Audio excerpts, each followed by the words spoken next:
The European Union, Australia, Japan and Taiwan are amongst the growing list of countries that have imposed sanctions on Russia. Russia's president claims that the action is to demilitarize and de-Nazify Ukraine. For more on the story, we're joined by Alexander Arefiev, Press-attache of the Russian Embassy in South Africa. Thanks for making the time to speak to us. Good day. Thank you very much. You've released a statement that says the address by President of the Russian Federation to the citizens of Russia and friends, where he talks about ensuring the security of Russia. And I just want to pick up this little bit where he says, I said it is a fact that over the past 30 years, we have been patiently trying to come to an agreement with the leading NATO countries regarding the principles of equal and indivisible security in Europe. In response to our proposals, we invariably faced either cynical deception or lies and/or attempts at pressure and blackmail, while the North Atlantic Alliance continued to expand despite our protests and concerns. Its military machine is moving and, as I said, is approaching our very border. How does Russia justify this so-called invasion on Ukraine? Well, first of all, it's not invasion. It's a special military operation to, as you said, demilitarize and to de-Nazify Ukraine and to protect the civilians of Donbas, of the Lugansk People's Republic and Donetsk People's Republic, who have been bombarded and killed, literally slaughtered by the Kiev regime for 8 years already.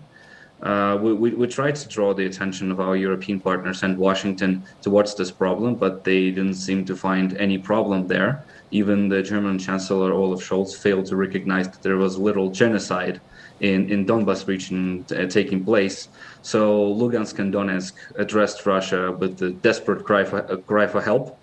And since Europeans and Washington are not listening, Russia had to intervene, not because we want to intervene, but we had to. So we consider this as a peacekeeping operation, just to keep the civilians in Donbas safe and to keep the Ukrainians safe from the Nazis. We take it very seriously because unfortunately, the current Ukrainian government, the Kiev regime, are openly supportive of neo-Nazism and rise of Nazism in Ukraine. There are torchless processions in honor of Nazi collaborators of World War II era, such as Stepan Bandera. People are getting pursued by the pro-Nazis for wearing the Georgian ribbons, the symbol of victory over Nazism. And all those torchless processions are police guarded, so it's state-supported policy. So Nazi collaborators are revered in Ukraine, and EU and Washington for 8 years, since 2014, have been turning a blind eye on this. So they preferred not to notice the open neo-Nazism in Ukraine. We Russia, we know perfectly well what happened last time when Europe appeased the Nazis. World War II happened. So Russia intervened not to start the war, but to prevent the war. So the United Chief Antonio Guterres says this is a violation of the UN Charter. But he also goes on to say that it is not irreversible. Is there an appetite in Russia to retreat? There is an appetite in Russia to end with the Nazism in Ukraine. As our president said and our other public officials said, the point is not the occupation of Ukraine. It's exactly demilitarizing it and de-Nazifying it. So the Russian troops and the Lugansk and Donetsk troops are suppressing the military infrastructure only. So they're not attacking the civilians and peaceful cities. So and as our president said, it is according to the UN Charter to exercise the right of self-defense. So 8 years, the punishers from Kiev regime killed the civilians in Donbas. There are children in Donbas who were born in shelter, and they lived so far their entire life in shelter, in fear of the imminent attack from the Kiev regime. So when Russia was pushing for Minsk agreements and urged the European partners to convince the Kiev authorities to follow the Minsk agreements. They just give us empty promises, and that's all we heard in response. So Kiev regime sabotaged the Minsk agreements openly. They said it on numerous levels, including the president's level, that they're not going to follow the Minsk agreements anymore. So instead, they just keep killing the civilians. And Russia had to intervene because this is a general little genocide what was taking place in Donbass. So this is a peacekeeping operation. You must have heard my introduction where I was talking about more and more countries and multilateral formations imposing sanctions against Russia. Are you concerned at all at these reports that the European leaders have agreed on a new package of sanctions against Russia, which they say will have severe consequences on Moscow? Well, the European Union and Washington, they impose sanctions clearly on everything right now. So whatever the pretext, whatever the reason, they impose sanctions. So if Russia did nothing, they would impose sanctions. We will give in a new package of sanctions when we recognized Lugansk and Donetsk. So sanctions is like the only tool is left in the toolbox. And of course, we track the situation with regards to sanctions. We know it's not gonna happen like untraceable for the entire world, not just for Russia. But our primary concern right now is the people's safety, to save as many lives as possible. That's our primary objective. So we spoke to the Ukrainian ambassador to South Africa, Lyubova Abravitova. She says the combat spirit of the Ukrainian military is high and that their defenders are ready to give a decisive response. Your response to this?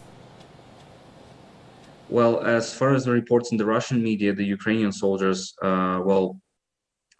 they left their positions en masse.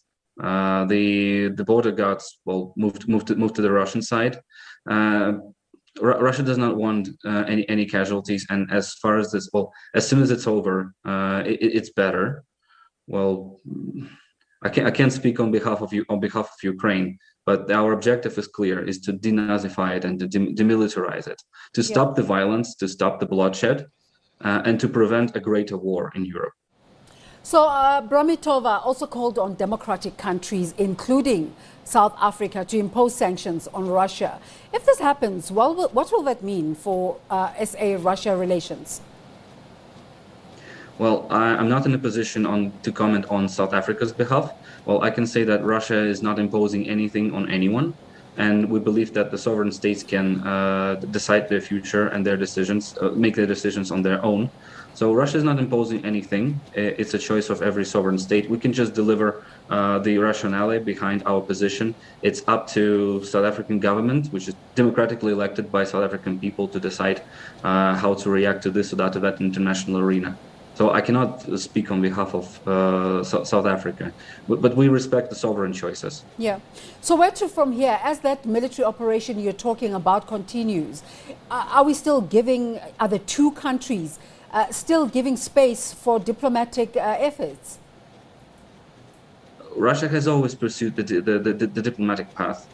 And of course, if we can switch to diplomacy sooner or later, that will be the best for everyone. As I said, the primary objective, the biggest objective, is to prevent the greater war. So this is why we're demilitarizing the Kiev regime. Of course, there has to be a diplomatic solution at a certain point, and this is the best option for all of us. I'm sure we'll reach a diplomatic solution one day.